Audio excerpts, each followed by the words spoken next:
Hello बच्चों, कैसे हैं आप सब। I hope you all are fine. So welcome back to my channel learn cymatics. मैं कनिका आपकी मैथ्स टीचर एक और वीडियो के साथ आपके सामने हाजिर हो चुकी हूँ। सो लास्ट वीडियो में हमने अपने चैप्टर इंट्रोडक्शन टू ट्रिग्नोमेट्री की एक्सरसाइज 8.2 को स्टार्ट किया था। कुछ क्वेश्चंस हमने प्रैक्टिस किए थे, तो आज की वीडियो में हम उस एक्सरसाइज को आगे लेकर चलेंगे और क्वेश्चन बचते हैं और अपनी एक्सरसाइज 8.2 को कंप्लीट करेंगे। तो आपने क्या करना है, वीडियो में एंड तक बने रहना है और मेरे साथ साथ क्वेश्चंस को प्रैक्टिस करना है। और जिस बच्चे ने अभी तक मेरे चैनल को सब्सक्राइब नहीं किया, चैनल को जाके सब्सक्राइब करें, बेल आइकन को जो है प्रेस करें ताकि लेटेस्ट नोटिफिकेशंस आपको मेरी वीडियोस की टाइमली मिल सके। और जिस बच्चे ने अभी तक पिछली वीडियो नहीं देखी है, डिस्क्रिप्शन बॉक्स में लिंक प्रेजेंट है, लिंक पर क्लिक करिए और पिछली वीडियो को जाकर फटाफट से देखिए। तो अपनी वीडियो मैं स्टार्ट करने जा रही हूँ। आज क्वेश्चंस प्रैक्टिस करते हैं, तो साथ साथ क्वेश्चंस को प्रैक्टिस करना है। तो चलिए देखते हैं क्या क्वेश्चन हमने प्रैक्टिस करने हैं। हाँ जी बच्चों, एक्सरसाइज 8.2 का क्वेश्चन नंबर सेकेंड देखिए। Choose the correct option and justify. ये आपको एक क्वेश्चन दिया हुआ है, आपने इसका आंसर फाइंड आउट करना है। देन आपके जो आंसर के अकॉर्डिंग इसमें से जो भी आपको सही लगे उसको आपने टिक करना है। तो हम इस सब ऑप्शन को छोड़ देते हैं, हम इसको सॉल्व करते हैं जैसे हमें पता है सॉल्व करते हैं वैसे। तो आपको पता है सॉल्यूशन देखते हैं इसका। यहाँ से आपको पता है कि tan 30 किसके इक्वल होता है, 1/√3 के, है ना। tan 30 की वैल्यू क्या होती है, 1/√3। तो पुट करें इसको हम, पुटिंग इसमें पुट कर देते, तो कितना है 2 × 1/√3 अपॉन में 1 + √3 का स्क्वायर।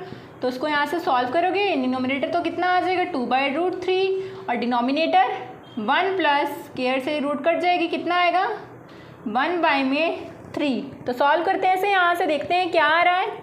न्यूमरेटर हमारा बना 2/√3, डिनोमिनेटर हमारा बना है, इसका एलसीएम ले लेना है यहाँ से 3 + 1 कितना बना 2/√3 अपॉन में 4/3।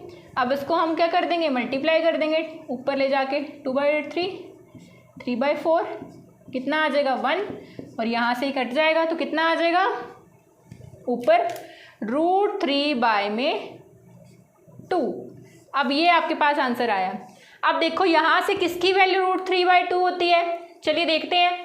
sin 60 कितना होता है, sin 60 √3/2, sin cos 60 1/2, tan 60 √3, sin 30 1/2। तो मतलब sin 60 की वैल्यू ही सेटिस्फाई कर रही है, तो आपका फर्स्ट ऑप्शन का आंसर है sin 60। कुछ नहीं किया आपने, सिर्फ आपने tan 30 की यहाँ से वैल्यू को पुट किया है। वैल्यू को पुट करने के बाद आपका √3/2 आता है। तो आपको पता है कि sin 60 की वैल्यू √3/2 होती है, तो डैट मीन्स आपका ए ऑप्शन जो है करेक्ट है। ये क्वेश्चन भी ऐसे ही करना है। तो tan 45 कितना होता है, यहाँ से tan 45 की वैल्यू होती है 1। तो पुट करेंगे हम अपने क्वेश्चन में, कितना आ जाएगा 1 - 1 का स्क्वायर 1 + 1 का स्क्वायर। तो कितना आया 1 - 1 1 + 1 तो कितना आया 0/2 कितना होता है 0 होता है। तो सिमिलरली हमें आंसर तो दिखाई दे रहा है डी ऑप्शन 0। तो ये क्वेश्चन ऐसे ही होगा। इजी है ना क्वेश्चन, तो नोट कर लीजिए यहाँ से। हाँ जी, नेक्स्ट क्वेश्चन देखिए। सेम वैसे ही क्वेश्चन है, थर्ड पार्ट देखिए इसका। sin 2a = 2 sin a। sin 2a 2 sin a के इक्वल कब होगा, ये ट्रू कब होगा, जब a की वैल्यू क्या होनी चाहिए 0 30 45 या 60। तो हम क्या करेंगे, एक एक करके सभी वैल्यूज उसमें पुट करके देखते हैं और जो वैल्यू उसको सेटिस्फाई करेगी वो उसकी वैल्यू आ जाएगी। तो क्या है sin 2a = 2 sin a।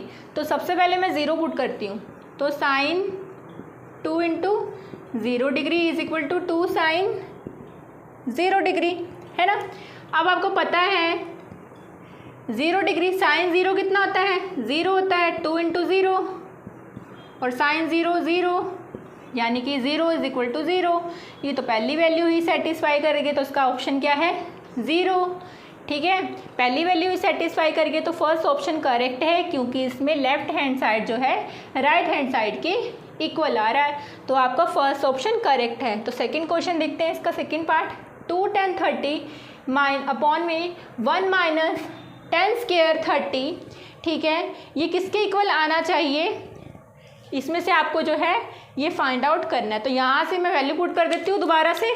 तो आपको पता है tan 30 किसके इक्वल होता है, tan 30 is equal to 1 by में √3। तो मैं यहाँ से वैल्यू पुट करती हूँ 2 इंटू 1 बाय में √3 अपॉन 1 माइनस 1 बाय √3 का स्क्वायर। तो यहाँ से न्यूमरेटर तो बन जाएगा 2 बाय √3, डिनोमिनेटर को सॉल्व करेंगे, स्क्वायर से रूट कट जाएगा, 1/3 बचेगा, 2 बाय √3, डिनोमिनेटर को सॉल्व करेंगे, यहाँ से इसका एलसीएम ले लिए 3 आ जाएगा, 2 बाय √3, नीचे क्या चल रहा है 2 बाय में 3।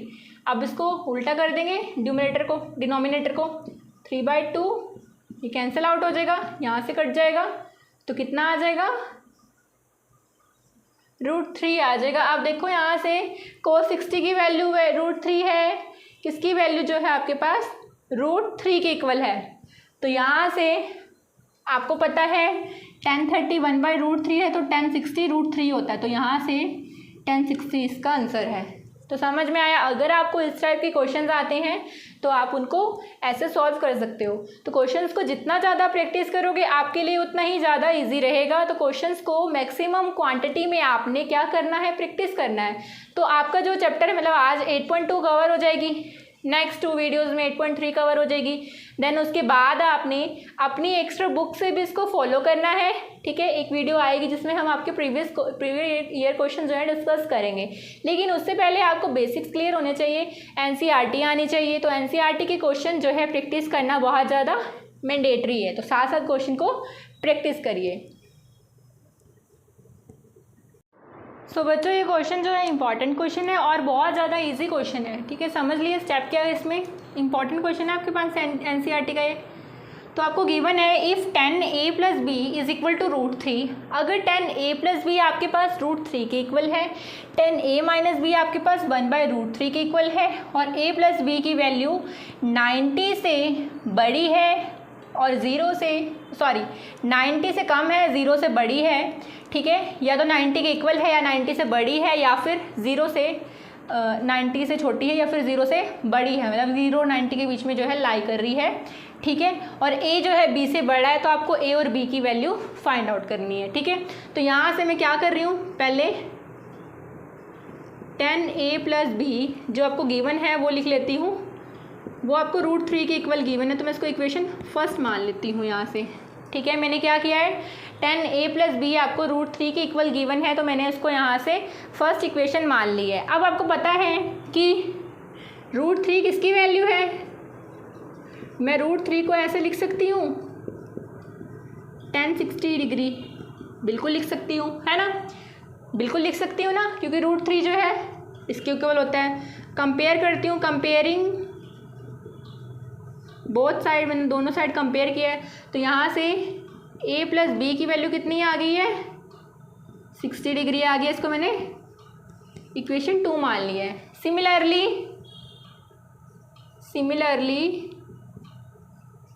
tan इंटू a - b की वैल्यू आपको 1/√3 गिवन है।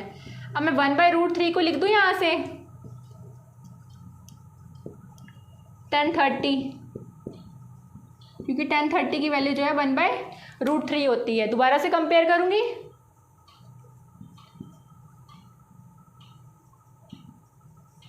इसको इक्वेशन मैंने यहाँ से 3 मान ली है। अब मैं कंपेयर करूँगी तो यहाँ से a - b की वैल्यू जो है क्या आ जाएगी, 30 आ जाएगी यहाँ से, ठीक है। इसको इक्वेशन मैंने 4 मान ली, कुछ नहीं किया।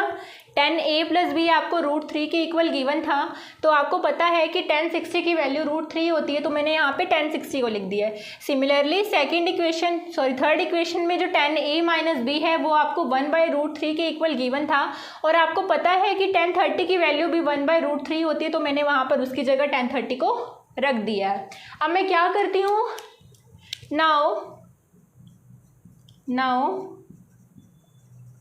एडिंग इक्वेशन 2 एंड 4, मैं इक्वेशन 2 और 4 को जो है ऐड कर देती हूँ। तो ऐड करके देखती हूँ मेरे पास क्या आता है। इसको और इसको ऐड कर दिया मैंने यहाँ से, तो कितना आया, a plus b plus a minus b is equal to 60 plus 30 degree, है ना, यही बनेगी ना। तो कितना आ जाएगा, ये तो प्लस का ये माइनस का कट जाएगा, 2a is equal to 90 degree, है ना, यही आएगा ना। तो यहाँ से आपके पास a की कितनी वैल्यू आ जाएगी, a is equal to 90 by में 2, यानी कि a की वैल्यू कितनी आ जाएगी, 45 degree. Now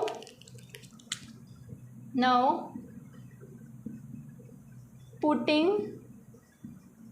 value of a in equation 2। अब मैं इक्वेशन 2 में इसकी वैल्यू यहाँ से पुट कर दूंगी, तो देखती हूँ मेरे पास क्या बनेगा, 45 degree plus b is equal to 60 degree. तो b is equal to 60 degree minus में 45 डिग्री, तो b की वैल्यू कितनी आ जाएगी, 15 डिग्री। तो यहाँ से आपके पास a की वैल्यू आई है 45 डिग्री, b की वैल्यू आई है 15 डिग्री, और कंडीशन को भी सेटिस्फाई कर रही है, ठीक है, कंडीशन को भी आपके पास ये सेटिस्फाई कर रही है, ठीक है, कि a जो है b से बड़ा होना चाहिए। तो a की वैल्यू क्या आई है, 45 आई है, जो कि b से बड़ी है। तो समझ में आया क्वेश्चन, कुछ नहीं करा, बहुत ज़्यादा इजी क्वेश्चन था। तो इस टाइप के क्वेश्चंस भी आपके एग्जाम के अंदर आ जाते हैं, तो उसे यहाँ से नोट कर लीजिए।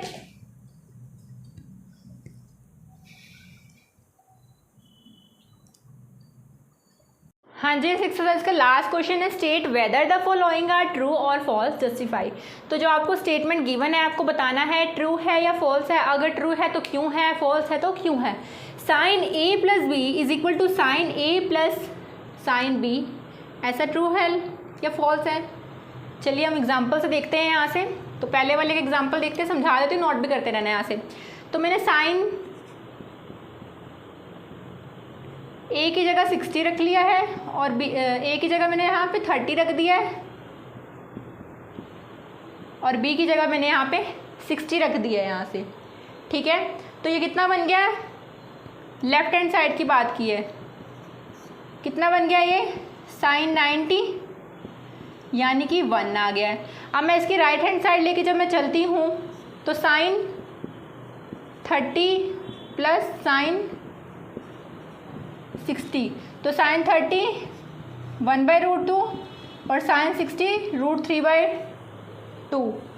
तो यहाँ से ये क्या बन रहा है, 2 + 1/√3, और यहाँ से ये 1 आया, तो दोनों आपस में इक्वल नहीं है, तो यानी कि ये क्या है, स्टेटमेंट फॉल्स है। तो समझ में आई क्यों फॉल्स है, क्योंकि मैंने जब साइन a की जगह क्या रखा, 30 रखा, b की जगह मैंने 60 रखा, तो ये 90 बन गया। साइन 90 1 होता है, लेकिन अगर मैंने यहाँ पे 30 यहाँ पे 60 रखा तो कुछ और आ रहा है, तो लेफ्ट हैंड साइड जो है राइट हैंड साइड के इक्वल नहीं है, तो इसीलिए ये फॉल्स है। सेकेंड है, the value of sine theta increases as theta increases. Sine theta की वैल्यू इंक्रीज करती है जैसे जैसे थीटा इंक्रीज करता है। देखते हैं यहाँ से, मान लो साइन 0 था 1, फिर साइन 30 1/2, साइन 45 1/√2, साइन 60 √3/2, है ना। तो यहाँ से आपके पास क्या हो रहा है, इसकी वैल्यू में इंक्रीज आ रहा है ना। तो यहाँ से ट्रू है कि जैसे जैसे साइन थीटा इंक्रीज करेगा, थीटा की वैल्यू बढ़ेगी, वैसे वैसे साइन इंक्रीज करेगा। The value of cos theta increases as theta increases, ये आप खुद बताओगे, खुद देखना ये, ठीक है। नाउ डी पार्ट देखते हैं इसका, ये सेकेंड पार्ट का है, थर्ड वाले का। Sine theta is equal to cos theta for all values of theta. अब इसका बात का मतलब समझो, इन्होंने कहा है कि थीटा की चाहे आप जितनी मर्जी वैल्यू पुट कर दो, थीटा 0 रखा है, क्या sine 0 is equal to cos 0, sine 30 is equal to cos 30, ऐसा पॉसिबल है? नहीं है कि आप थीटा की कितनी भी वैल्यूज रख रहे हो, साइन थीटा कोस थीटा के इक्वल आएगा। थीटा की जितनी मर्जी वैल्यू बढ़ाओ या कम करो, दोनों आपस में इक्वल आएंगे, नहीं आएंगे भाई, ऐसा नहीं पॉसिबल है। एक वैल्यू पे आता है वो 45 पे, बट आपस में जितनी वैल्यूज़ है सब ऑल वैल्यू, लेकिन यहाँ पे ऑल वैल्यूज़ की बात हुई तो नहीं है, तो यहाँ से ये फॉल्स है। Next, cot A is not defined for A is equal to 0। Cot A is not defined है 0 के इक्वल, ऐसा है? चलिए देखते हैं। तो आपको पता है कोट ए को हम क्या लिखते हैं, tan a, है ना, और tan 0 कितना होता है 0, तो 1/0 कैसे आई है, नॉट डिफाइंड फॉर्म आई है या अनडिफाइंड आई है, तो यहाँ से ये ट्रू है। तो समझ में आया कि क्यों 0 डिग्री पे नॉट डिफाइन होता है, तो यहाँ से इसको नोट कर लीजिए।